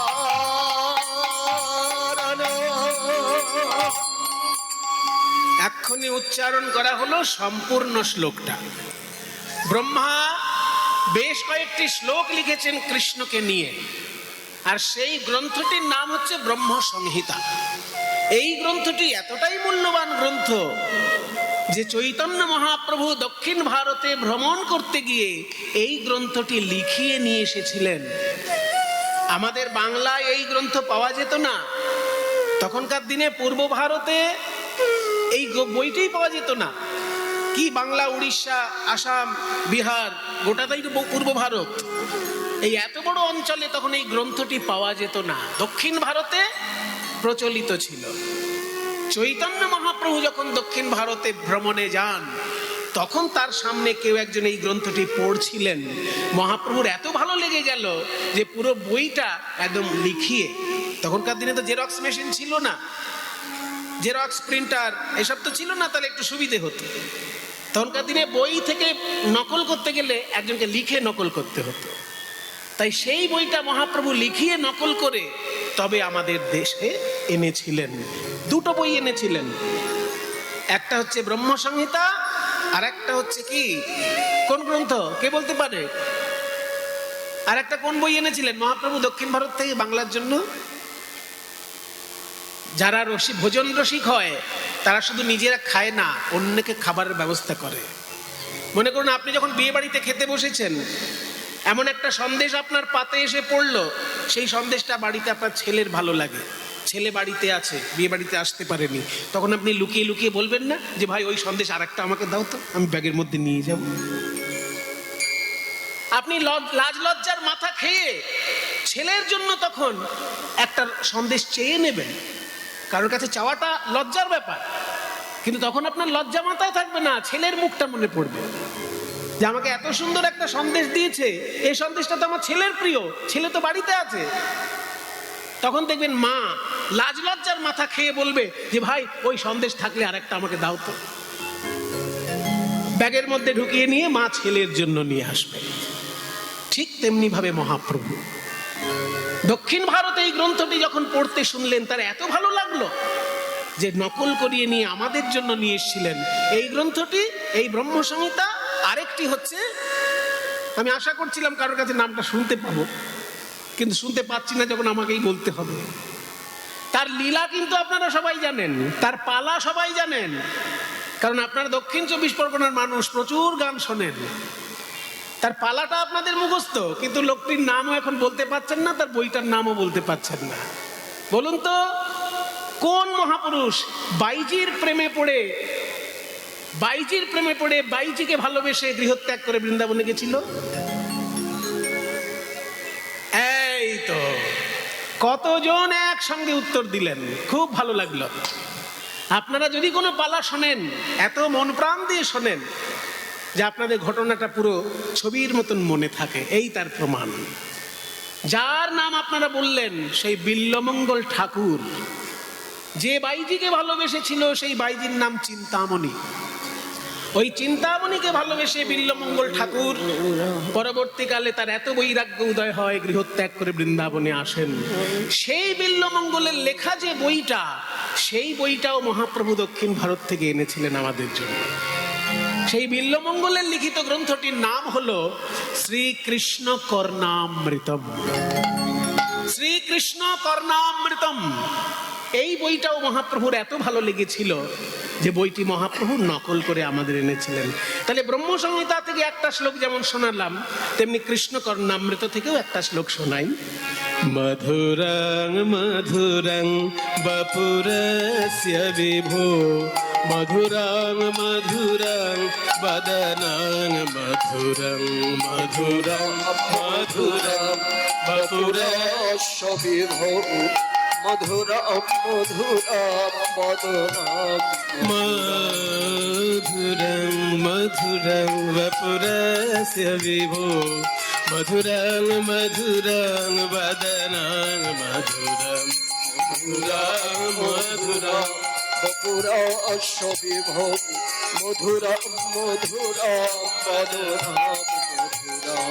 মধুগন্ধি মৃদু স্মিতমেতদহো, মধুগন্ধি মৃদু স্মিত এতদাহো, মধুগন্ধি মৃদু স্মিতমেতদহো, মধুগন্ধি মৃদু স্মিত এতদাহো, মধুরং মধুরং মধুরাং মধুরং মধুরা মধুরা মধুরা মধুরা মধুরা বাপুরাস্য বিভো মধুরা মধুরা মধুরা মধুরা মধুরা মধুরা বপুরাস্য বিভো মধুরা মধুরা মধুরা। তাহলে মা জননী যারা আছেন তাদের মুখস্থ থাকবে তো? এখানে মা জননীদের দেখে আমার খুব ভালো লেগেছে। এত সুন্দর একটা মাতৃমণ্ডলী এখানে ভক্তি যাজন করছেন, জয় নিতাই মাতৃসংঘ। আমার খুব ভালো লেগেছে মায়েদের এই যে এত উৎসাহ নিয়ে সকলে মিলে এক মন এক প্রাণ হয়ে এত বড় একটা কীর্তনের ব্যবস্থা করেছেন। সমস্ত মাতৃমণ্ডলীর চরণে আমার প্রণাম জানাই। তাছাড়াও যত ভক্তবৃন্দ আছেন সবার চরণে আমার প্রণাম জানাই। তাহলে মুখস্থ করে নিন দুটো জিনিস, যে মহাপ্রভু বাঙালি যেমন মায়েরা বিয়ে বাড়ি থেকে ছেলের প্রিয় জিনিস লজ্জা ত্যাগ করে দরকার হলে চেয়ে নিয়ে আসে, ছেলের যদি সেটা ভালো মঙ্গলের জন্য হয়। ঠিক তেমনি দক্ষিণ ভারতে যখন মহাপ্রভু গেছিলেন আমাদের জন্য দুটো বই এনেছিলেন। একটা হচ্ছে ব্রহ্মসংহিতা, যেখানে কৃষ্ণ তত্ত্ব অনেক বিস্তারিতভাবে রয়েছে, আর একটা হচ্ছে বিল্বমঙ্গল ঠাকুরের লেখা শ্রীকৃষ্ণ কর্ণামৃতম। কাজে এইগুলো যদি খোঁজ খবর না নেন তাহলে শুধু কীর্তন ভালোবাসি বললে তো হবে না। এই সাহিত্যগুলো কিন্তু খোঁজ খবর নিতে হবে, যে মহাপ্রভু কোন কোন গ্রন্থ পাঠ করতেন, মহাপ্রভু কোন কোন বই ভালোবাসতেন। আমিও সেগুলো ভালোবাসার চেষ্টা করব, পারবো না হয়তো, সেগুলো ভালোবাসা সহজ নয়, কারণ সেগুলো পণ্ডিতদের জিনিস তো। সংস্কৃত ভাষায় বেশিরভাগ বই, বাংলা অনুবাদ সবগুলোর পাওয়া যায়, এইটা একটা সুবিধে আছে। পরবর্তীকালে বাংলায় অনুবাদ সবই হয়েছে, কিন্তু মূল রসটা পেতে গেলে, সংস্কৃতর রসটা পেতে গেলে সংস্কৃত জানলে আরেকটু সুবিধে হয়। কিন্তু সেই সুবিধে যদি পাবার কোনো উপায় না থাকে তাহলে বাংলা অনুবাদের মধ্যে দিয়েই পড়বেন। তাই মহাপ্রভু যে গ্রন্থ দুটি ভালোবাসতেন, একটা হচ্ছে আমাদের জন্য এনেছিলেন, ভালো তো বাসতেন অনেক, সব থেকে বেশি ভালোবাসতেন তিনি শ্রীমদ্ ভাগবত। তাই ভাগবত চর্চা হলেই মহাপ্রভুকে ভালোবাসা হয়ে যায়। আর তারপরে আমাদের জন্য এই দুটো বই এনেছিলেন, যেই জন্য বলছিলাম কীর্তনকে ভালোবাসতে গেলে 1 পদাবলী সাহিত্য, 2 সুর তাল, 3 হচ্ছে সাহিত্য, 4 হচ্ছে বৈষ্ণব দর্শন, আর 5 হচ্ছে বৈষ্ণব সঙ্গ। আপনি যদি বৈষ্ণবগণের সঙ্গ না করেন তাহলে তো বৈষ্ণবদের ভাবধারাটার সঙ্গে পরিচিত হতে পারবেন না। সেই জন্য কঠিন বটে, বৈষ্ণব সঙ্গ লাভ করাটা কঠিন। বৈষ্ণবদের যত নিয়ম আছে সব নিয়ম মেনে চলাও খুব কঠিন, কিন্তু চেষ্টা করতে তো দোষ নেই। কোনো স্কুলে পরীক্ষায় ফার্স্ট হওয়াটা কঠিন, কিন্তু চেষ্টা করতে তো দোষ নেই। ফার্স্ট তো একজনই হবে, 100 জন ছেলে পরীক্ষা দেবে, কয়েকজন ফেল করবে, কিন্তু ফার্স্ট তো একজন হবে রে বাবা। কিন্তু কেউ যদি চেষ্টা না করে তাহলে তো ভালো ছেলে তৈরি হবে না। সেই জন্য চেষ্টা আমাদের সকলকেই করতে হবে। কে কতদূর সিদ্ধি লাভ করব সেটা ভগবানের কৃপা, কিন্তু আমাদের চেষ্টা করে যেতেই হবে। এই 5টা জিনিস ভালোবাসলে কীর্তন অনুরাগী ভক্ত সে হবেই হবে। আপনারা সেই কীর্তন অনুরাগী ভক্ত, তা না হলে কি এত কষ্ট করে দূর দূর থেকে ছুটে এসেছেন এইভাবে হরি কথা শোনার জন্য? আজকে যে শ্লোকটি দিয়ে শুরু করলাম, ঈশ্বর পরম কৃষ্ণ, কৃষ্ণ হলেন পরম ঈশ্বর, সচ্চিদানন্দ বিগ্রহ, সৎ চিত আনন্দ, এই 3টে তত্ত্ব নিয়ে ঈশ্বর তৈরি হয়। সৎ মানে সত্তা, চিত মানে চৈতন্য, আর আনন্দ মানে নির্মল নির্ভেজাল সুখ। যে সুখের মধ্যে কোনো ভেজাল নেই, যে সুখের মধ্যে দুঃখ পাবার কোনো সম্ভাবনা নেই, বুঝে নিন, যে সুখে দুঃখ পাবার কোনো সম্ভাবনা নেই সেই সুখটা হলো ঈশ্বরের সুখ। আমরা কোনো সুখ অনায়াসে পেয়ে যাই বা আয়াস করেও পেয়ে যাই, কিন্তু তাতে দুঃখ পাবার সম্ভাবনা থাকে। কেমন? কেউ কিছু মনে করবেন না, একটা উদাহরণ দিচ্ছি। মনে করুন মদ্যপানের একটা সুখ আছে, মদ্যপান করলে সুখ হয়। যারা মদ্যপান করেন তারা জানেন যে মদ্যপান করলে কিরকম সুখ হয়। কিন্তু এই সুখে যদি কেউ বেশি অভ্যস্ত হয়ে পড়ে, কি বাবা, তাহলে কি তার সুখটা চিরস্থায়ী থাকবে? মনে করুন মদ্যপানের একটা সুখ তো আছেই, তা নাহলে মানুষ হাড় ভাঙা পরিশ্রম করে মাথার ঘাম পায়ে ফেলে যে পয়সা আয় করছে সেই পয়সা দিয়ে জিনিসটা কিনবে কেন? অন্য কোনো জিনিস কিনতে অত ট্যাক্স দিতে হয় না মশাই, মদ কিনতে গেলে প্রচুর ট্যাক্স দিতে হয়। আপনি যদি 100 টাকার মদ কেনেন তো 50 টাকা ট্যাক্স আছে সেখানে। তাহলে মানুষ যে মাথার ঘাম পায়ে ফেলে পয়সা আয় করছে, সেই পয়সা খরচা করে যখন একটা পানীয় কিনছে, নিশ্চয়ই তাতে সে প্রচন্ড সুখ পাচ্ছে।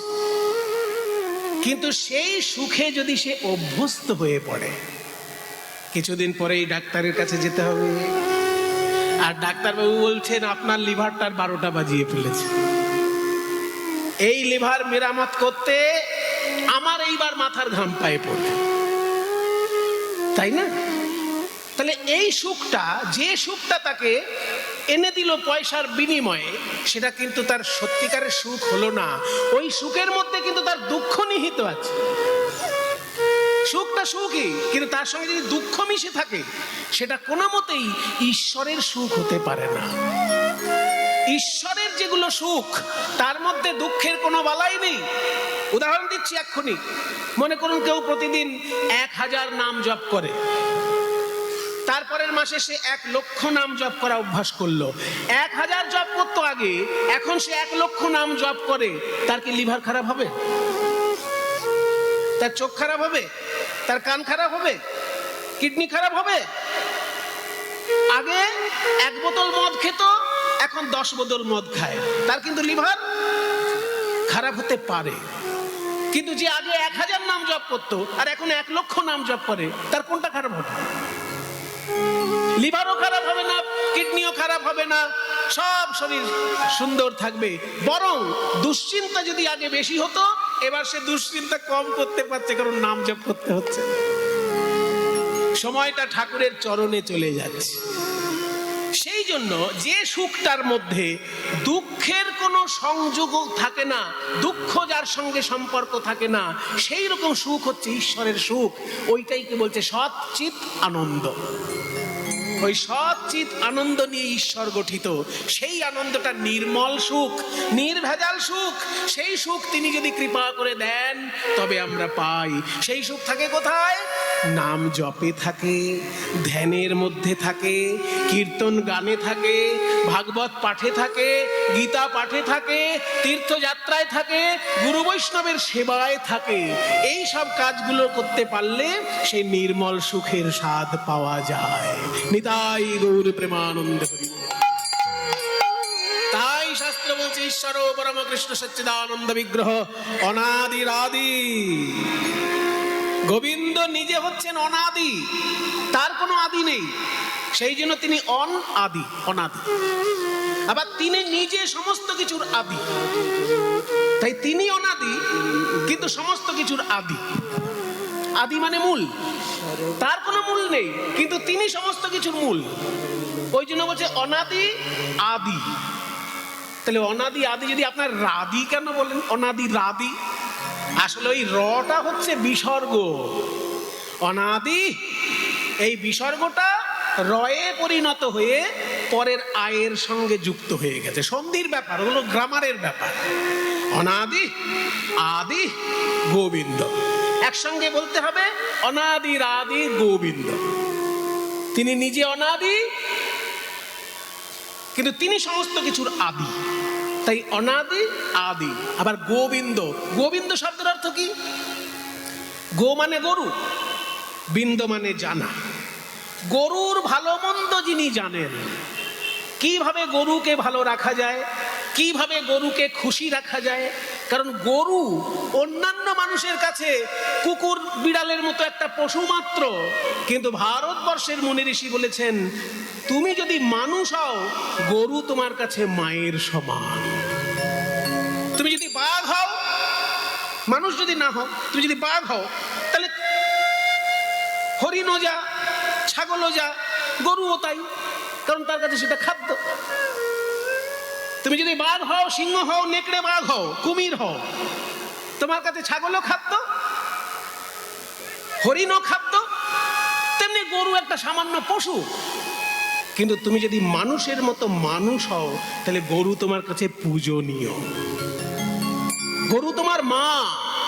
কেন না, গরুর দুধের মধ্যে যে পুষ্টিগুণ আছে, বিশ্ব ব্রহ্মাণ্ডে কোনো প্রাণীর মধ্যে সেই পুষ্টিগুণ নেই। এইটা আমার কথা নয়, বিজ্ঞানের ল্যাবরেটরিতে প্রমাণিত।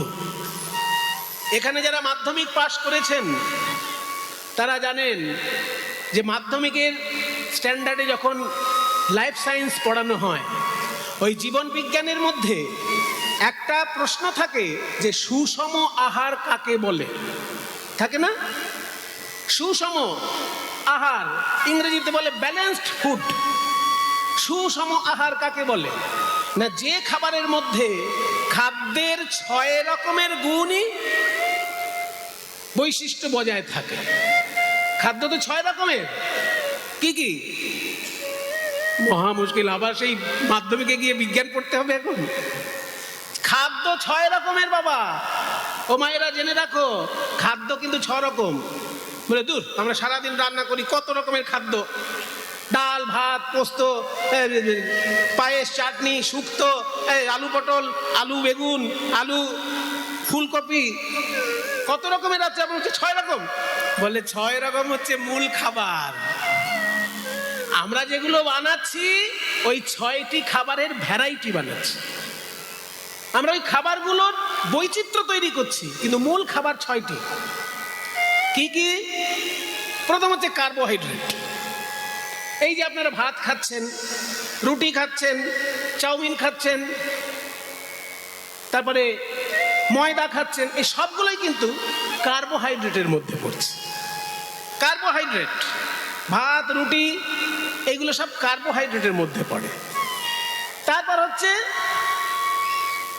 প্রোটিন। কিছু কিছু খাবার প্রোটিন খাবার। তারপর হচ্ছে ভিটামিন। তারপর হচ্ছে ফ্যাট। ফ্যাট মানে তৈলাক্ত যেসব খাবার আমরা খাই। তাহলে কার্বোহাইড্রেট, প্রোটিন, ভিটামিন, ফ্যাট। আর একটা হচ্ছে খনিজ পদার্থ। যেমন ধরুন লোহার টুকরো খাদ্যের মধ্যে থাকে। খাদ্যের মধ্যে লোহার টুকরোও মিশে থাকে। লোহার টুকরো মিশে থাকে বলে আমাদের রক্তটা ভালো করে তৈরি হয়। খাদ্যে যদি আয়রন কমে যায় তাহলে তার রক্ত কমে যাবে। রক্ত তৈরি হতে আয়রন লাগে, সেই জন্য আয়রনটা খাদ্যের মধ্যেই থাকে। তাহলে carbohydrate, fat, vitamin, protein, mineral. খনিজ পদার্থকে বলে মিনারেল। আর একটা হচ্ছে ওয়াটার, জল। এই 6 রকমের খাবার হচ্ছে আমাদের প্রয়োজনীয় খাদ্য। একমাত্র 2টি খাবারের মধ্যে এই 6 রকমের খাবার ব্যালেন্স করা থাকে। সেটা একটা হচ্ছে আমিষ, একটা নিরামিষ। আমিষটা আমি কীর্তনের আসরে বলবো না, পার্সোনালি জানবেন, বলে দেবো তখন। কিন্তু আমিষটা আমি কীর্তনের আসরে বলবো না। নিরামিষ সুষম আহারের মধ্যে একমাত্র আহার পৃথিবীর মধ্যে গরুর দুধ। তাহলে ভগবান এমন ভাবে তৈরি করেছেন গরু নামক প্রাণীটিকে, যার দুধের মধ্যে 6 রকমের খাবার বৈশিষ্ট্য রয়েছে। কিছুই যদি কেউ না খায়, 1 গ্লাস গরুর দুধ খেয়ে থাকলে সে বেঁচে থাকবে, মরে যাবে না। কারণ 6 রকমের খাবার গুণ ওই গরুর দুধের মধ্যে রয়েছে। মায়ের কাছে আমরা ছোটবেলায় দুধ খাই, আজীবন মায়ের কাছে দুধ খাওয়া যায় না। তাই মায়ের বিকল্প যদি কেউ বিশ্ব ব্রহ্মাণ্ডে থাকে, সে হচ্ছে গরু।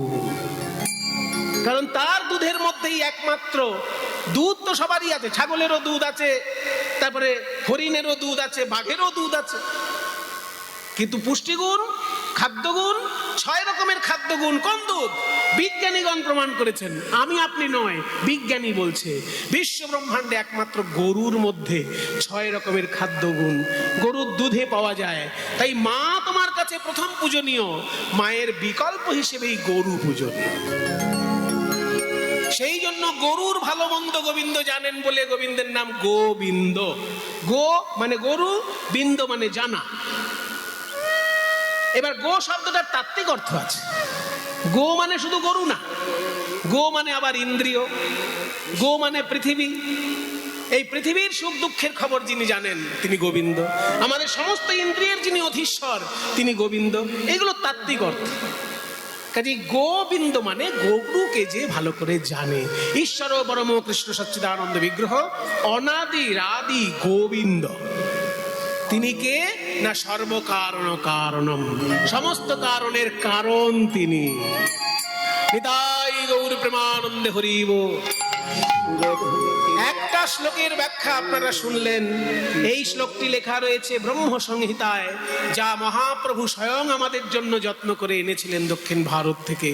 এইবার আমরা আমাদের গান বাজনায় তো যাবই। আজকে মহাপ্রভু কি বলছেন? মহাপ্রভু আমার বলছেন যে শোনো শোনো শোনো শোনো, 3 জায়গায় আমি হরিনাম প্রচার করব ভেবেছিলাম, 2টি জায়গায় হয়ে গেছে, আর একটা শুধু বাকি আছে। বলে কি কি বাকি ছিল প্রভু? বলে আমার ইচ্ছে ছিল আমি হাটে হাটে নাম প্রচার করব। আমার ইচ্ছা ছিল হাটে হাটে নাম প্রচার করব, মাঠে মাঠে নাম প্রচার করব, আর ঘাটে ঘাটে নাম প্রচার করব। হাটে হাটে নাম প্রচার হয়ে গেছে, মাঠে মাঠেও নাম প্রচার হয়ে গেছে, কিন্তু এই নবদ্বীপের সমস্ত ঘাটে আমার হরিনাম প্রচার করা হয়নি। বলে এত কিছু থাকতে আপনি ঘাটে কেন নাম প্রচার করবেন? এখনকার দিনে ঘাটের গুরুত্ব অতটা নেই, কিন্তু 500 বছর আগে এই সারা ভারত ছিল ঘাটের উপর নির্ভরশীল। কারণ তখনকার দিনে সমস্ত বড় বড় ব্যবসা নদীর তীরে হতো। যার জন্য দেখবেন ভারতের যত বড় শহর, সব বড় শহর আপনি দেখবেন নদীর তীরে। কলকাতা কোথায়? গঙ্গার তীরে অবস্থিত। দিল্লি কোথায়? যমুনার তীরে অবস্থিত। তাই ঘাটে ঘাটে বড় বড় শহর। তো মহাপ্রভু বলছেন আজকে আমার ইচ্ছা আমি ঘাটে ঘাটে হরি নাম প্রচার করব। অমনি গৌরীদাস আর বসে থাকে। গৌরীদাস একটি সুন্দর নৌকা এনে বলছে, প্রভু এই নৌকায় উঠে তুমি হরি নাম করো, সমস্ত ঘাটে ঘাটে হরি নাম প্রচার হবে। তাই আজকে মহাপ্রভু কি করলেন? সুরধুনি তীরে যাইয়া নবীন নাবিক হইয়া, আমার সুরধুনি তীরে যাইয়া নবীন নাবিক হইয়া, সুরধুনি তীরে যাইয়া নবীন নাবিক হইয়া। দেখো কেমন সহচর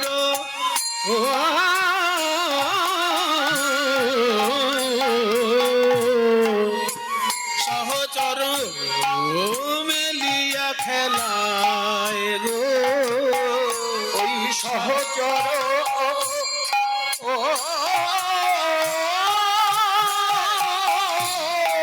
মেলিয়া খেলায় গো, খেলিছেন গোরারায়, খেলিছে গোরারায়। একটু আগে আমি আপনাদেরকে বলেছি যারা কীর্তন ভালোবাসেন তারা কীর্তনের সুর তালেরও খবর নেবেন। এই যে ছোট্ট তালে গানটা চলছে, এই সুরটা কিন্তু আপনাদের সকলের মুখস্থ, কিন্তু এটা কি তাল এটা বললে পরে কিন্তু কেউ আর উত্তর দিতে পারবে না। দেখুন এটা তাল, ছোট তাল, কিন্তু জানা সবার নেই, শুধু জেনে নেই। এই তালটির নাম হচ্ছে ছোট একতালি। এর একটা ডাক নাম আছে, বইপত্রে লেখা থাকবে ছোট একতালি বলে, কিন্তু একটা ডাক নামও আছে। ডাক নামটা হচ্ছে ঝাঁতি। কেন ঝাঁতি? এর মধ্যে ঝাঁটা খুব জোরালো ভাবে বাজে, সেই জন্য ঝাঁতি এটা ছোট তালের নাম। এই দেখুন 1 2 3 4 5 6, যদিও এটা 7 মাত্রার তাল, কিন্তু গান বাজনার মধ্যে এটা 6 মাত্রায় এসে গেছে।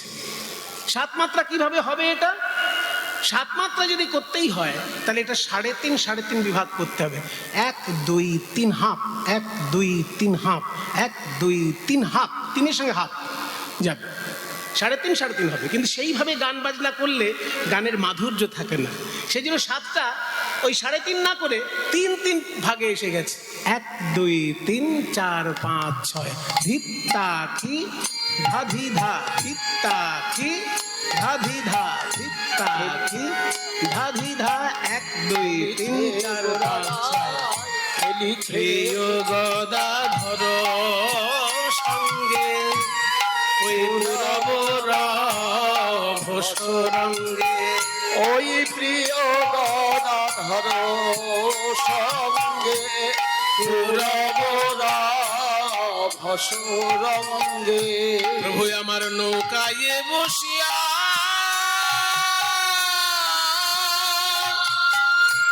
বসিয়া বসিয়া করে কেলি নৌকায় বসিয়া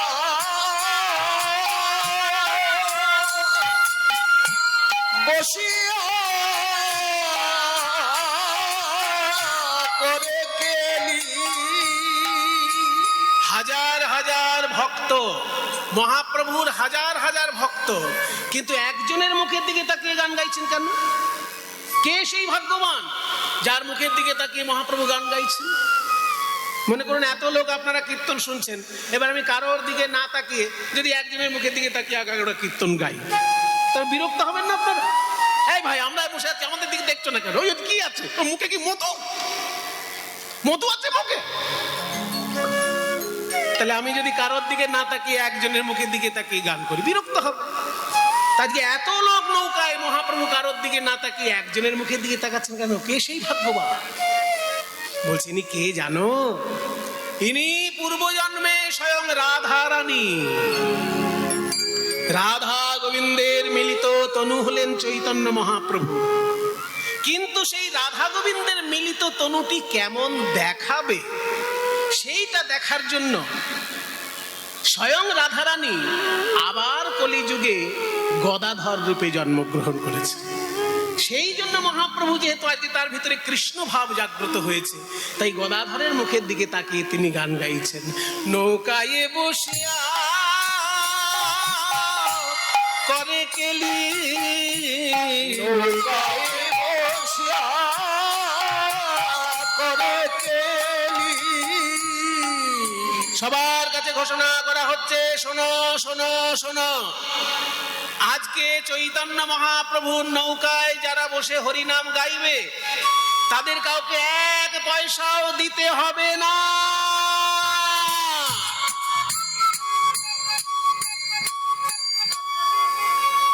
এক পয়সাও দিতে হবে না। শুনে বাবা, যার কোনো কাজ নেই সেও গিয়ে নৌকায় উঠে বসে আছে। মনে করুন হঠাৎ যদি পশ্চিমবঙ্গ সরকার বলে যে যারা যারা দক্ষিণ 24 পরগনা থেকে কলকাতায় যাবে তাদের কাউকে টিকিট কাটতে হবে না, তখন কলকাতায় আর সর্ষে ফেলার জায়গা হবে? তিল ফেলার জায়গা হবে? এত মানুষে ঠাসাঠাসি হয়ে যাবে। বিনা পয়সায় যেহেতু ট্রেনে বাসে যাওয়া যাবে, চল কিছুই না হলে হাওড়ার ব্রিজটা দেখে আসি, এই ভেবে বিনা পয়সার খবর হলে পরে দেখবেন সেখানে কাতারে কাতারে মানুষ এসে যায়। তো যখনই কেউ ঘোষণা করেছে মহাপ্রভুর আজকে নৌকায় যারা হরিনাম করবে তাদের পয়সা লাগবে না, ও যার কাজ নেই সেও গিয়ে নৌকার উপর বসে আছে, একটু গঙ্গার হাওয়া তো খাওয়া যাবে। কিন্তু বাবা, 100 লোকের নৌকায় যদি 200 লোক উঠে পড়ে, সেই নৌকা যেমন টলমল করে, মহাপ্রভুর ওই নৌকা টলমল করতে লাগলো। আর এমন সময় ঝোড়ো হাওয়া দিতে লাগলো। একে নৌকা টলমল করছে, আবার ঝোড়ো হাওয়া ডুবু ডুবু করে না, তার সঙ্গে বহায়ে বিষমবাণ। ডুবু ডুবু করে না, বহায়ে বিষমবাণ।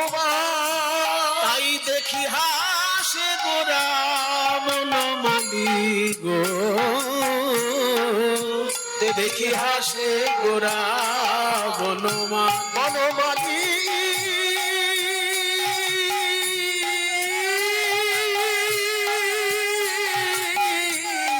দেখি হাসে গোরা বনমালী, দেখি হাসে গোরা বনমালী।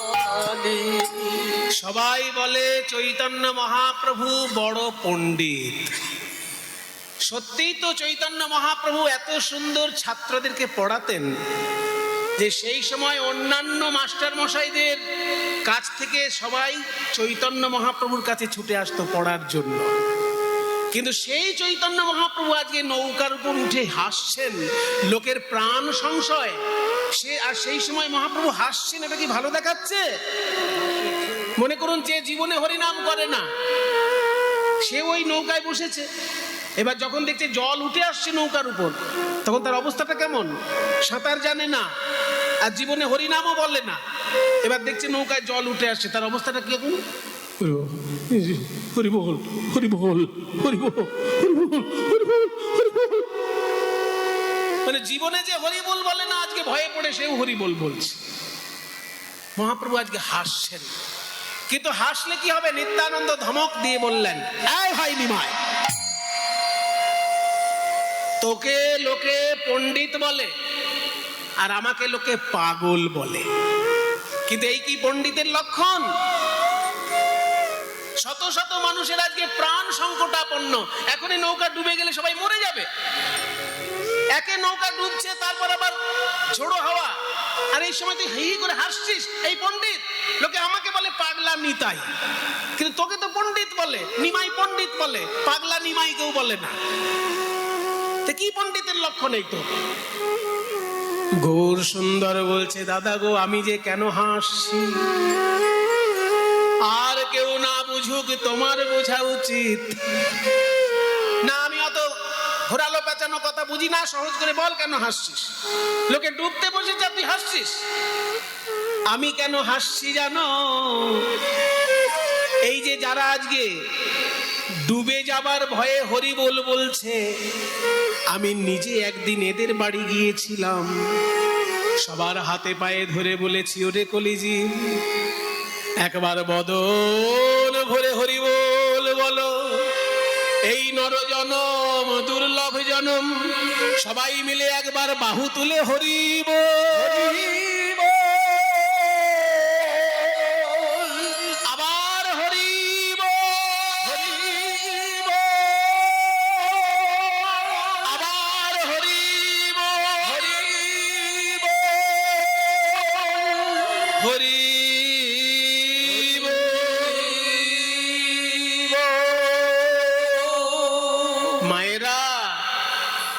আপনারা হলেন ভক্ত মানুষ। আমি 3 বার বললাম বাহু তুলে হরিবোল বলো, আপনারা 3 বারই বাহু তুলে হরিবোল বললেন। যারা বললেন তারা কিন্তু কেউ বলেননি একবার তো বলেছে, আবার কি দরকার? 3 বারই কিন্তু বলেছে। কিন্তু চৈতন্য মহাপ্রভু তাদেরকে আরো বুঝাতে লাগলেন, তারা তবু বলেন। কিছু কিছু লোক আছে বাবা, প্রচন্ড কুতার্কিক, আপনি হাজার বুঝালেও সে কোনো একটা ফ্যাকড়া বার করে আপনাকে উল্টো বুঝিয়ে ছাড়বে। দেখুন, যুক্তি ভালো, কিন্তু কুযুক্তি তো ভালো না। যে যুক্তিতে সমাজের অকল্যাণ হবে, যে যুক্তিতে একটা ভক্ত মানুষ অভদ্র লোকে পরিণত হবে, সে যুক্তিটা কি ভালো? সেই জন্য যুক্তি অবশ্যই ভালো, যুক্তিবাদ হচ্ছে ভারতবর্ষের একটা গর্বের বিষয়, কিন্তু কুযুক্তি কোনো কালেই ভালো জিনিস না। তাই মহাপ্রভু বললেন, শোনো ভাই, প্রহ্লাদ কি বলেছেন জানো? কৌমারে আচরিত প্রাজ্ঞ ধর্মান ভাগবতানিহ দুর্লভং মানুষং জন্ম তদপি অধ্রুবম অর্থদম। শ্রীমদ্ ভাগবত 18 পুরাণের মধ্যে সর্বশ্রেষ্ঠ পুরাণ। সেই শ্রীমদ্ ভাগবতে এই শ্লোকটি বলছেন প্রহ্লাদ। কি বলছেন? যে কৌমারে আচরেত প্রাজ্ঞ। কৌমার, কৌমার মানে হচ্ছে 5 বছর থেকে 15 বছর পর্যন্ত যে বয়সটা, এই 5 বছর থেকে 15 বছরের মধ্যেই শুরু করে দিতে হবে ভক্তি যাজন, পরে করব বললে হবে না। কৌমারে আচরেত প্রাজ্ঞ। আচরেত মানে আচরণ করা উচিত, প্রাজ্ঞ মানে বুদ্ধিমান। প্রজ্ঞা আছে যার, জ্ঞান বুদ্ধি যার আছে, সে বাল্যকাল থেকেই ভক্তি যাজন করবে। কেন? কারণ দুর্লভং মানুষং জন্ম, মনুষ্য জন্ম হলো দুর্লভ। আপনারা শুনেছেন যে আমাদের 84 লক্ষ বার জন্ম মৃত্যু হয়, যদিও তার বেশি হয়, কিন্তু শাস্ত্র বলে বেঁধে দিয়েছে একটা সংখ্যা যে 84 লক্ষ বার জন্ম মৃত্যু, তার মধ্যে স্থাবরং লক্ষ বিংশতি, 20 লক্ষ বার আমাদের গাছপালার জন্ম হয়। মুক্তি হয় কবে? যেদিন তুলসী বৃক্ষ রূপে জন্ম হয়ে আমাদের পাতা গোবিন্দ সেবায় লাগে, আর আমাদের ডালপালা মালা হয়ে গিয়ে ভক্তের কণ্ঠ অলঙ্কৃত করে, সেদিনকে আমাদের বৃক্ষ জন্ম থেকে মুক্তি হয়। স্থাবরং লক্ষ বিংশতি। তারপর নবলক্ষাশ্চ জলজা, জলের মধ্যে জন্ম হয় 9 লক্ষ বার। এই যে আপনাদের জায়গাটির নাম মাগুর পুকুর, চারিদিকেই পুকুর আছে, নিশ্চয়ই কোনো একটা মাগুরের পুকুরের জন্য এই জায়গাটি হয়তো বিখ্যাত। মাগুর মাছের মধ্যে কি গো, এটা বেশ বিখ্যাত মাছ না? সেই যে একটা ছড়া আছে মনে, যে মাছের শাকের মধ্যে মাছের মধ্যে মাগুর, আর শাকের মধ্যে পুঁই, আর নারীর মধ্যে ভুলোর মা, আর পুরুষের মধ্যে মুই। মানে একটা লোককে জিজ্ঞেস করা হচ্ছে যে কে কিসের মধ্যে শ্রেষ্ঠ, তা সে উত্তর মধ্যে কে কিসে শ্রেষ্ঠ জানো না? তার স্ত্রী হচ্ছে ভুলোর মা, ভুলো ছেলের নাম, এবার স্ত্রীর নাম ধরে তো আগেকার দিনে ডাকতো না, অমুকের মা বলেই ডাকতো। তো এবার বলছে যে শোনো, মাছের মধ্যে মাগুর, আর শাকের মধ্যে পুঁই, আর স্ত্রীর মধ্যে ভুলোর মা, আর পুরুষের মধ্যে মুই। তাহলে মাগুর মাছ নিয়ে কিন্তু অনেক কিছু কথা বলার আছে। বৈষ্ণব জগতে একটা প্রচলিত কথা আছে, অনেক কালের পুরনো কথা, এখনকার দিনে সেই কথাটা মানুষ ভুলে যাচ্ছে, যে মহাপ্রভু নিতাই চাঁদ যা বাংলায় যে বৈষ্ণব ধর্ম প্রচার করেছিলেন সেটা খুব কঠিন রাখেননি, সহজ সরল করে মানুষের কাছে প্রচার করেছিলেন। এইটা বলার জন্য একটা ছড়া আছে, ছড়াটা শুনলে যারা ভক্ত তারা কিন্তু একটু কষ্ট পেতে পারেন, কিন্তু আমি যেহেতু সাহিত্যটাও তো ভালোবাসি সেই জন্য ছড়াটা বলছি। ছড়াটা হলো যে খেয়ে মাগুর মাছের ঝোল আর শুয়ে ভর যুবতীর কোল, মুখে গৌর হরি বল।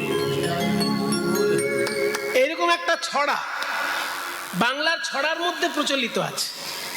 এর তাত্ত্বিক রূপ আছে কিন্তু, মানে তোমরা যদি মাগুর মাছ দিয়ে ভাত খাও, খাওকে যাও, কিন্তু হরি বল বলতে যেন ভুলো না।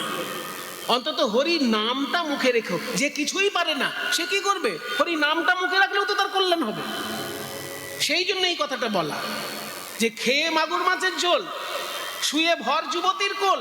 ঠিক আছে, তোমাকে বাবাজি হতেই হবে এমন কোনো ব্যাপার নয়, বৃন্দাবনে গিয়ে গাছের নিচে বসে ঠান্ডার মধ্যে জপ করতেই হবে, এত কঠিনও তোমার ভাবার দরকার নেই।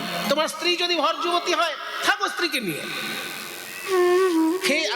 খেয়ে মাগুর মাছের ঝোল, শুয়ে ভর যুবতীর কোল, কিন্তু মুখে গৌর হরি বল।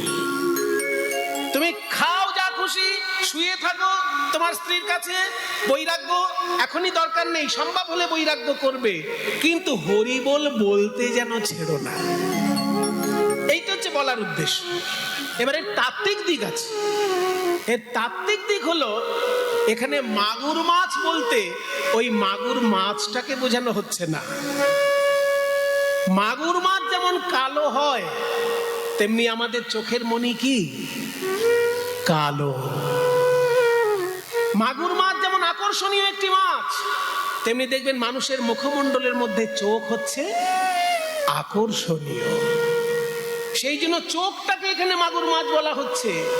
হরিনাম গাইতে গাইতে, হরিনাম শুনতে শুনতে যেদিন তোমার চোখ দিয়ে জল ঝরবে, সেটাই হচ্ছে মাগুর মাছের ঝোল বলা হচ্ছে। তাত্ত্বিক উদ্দেশ্য, এর তাত্ত্বিক ব্যাখ্যা, যে মাগুর মাছের ঝোল মানে এখানে বাইরের মাগুর মাছের ঝোল বলা হচ্ছে না। মাগুর যেহেতু কালো, তোমার শরীরের মধ্যে নয়ন মণিটা সব থেকে কালো, ওই নয়ন থেকে যদি জল ঝরে, জানবে তোমার কীর্তন ভগবানের চরণে পৌঁছেছে।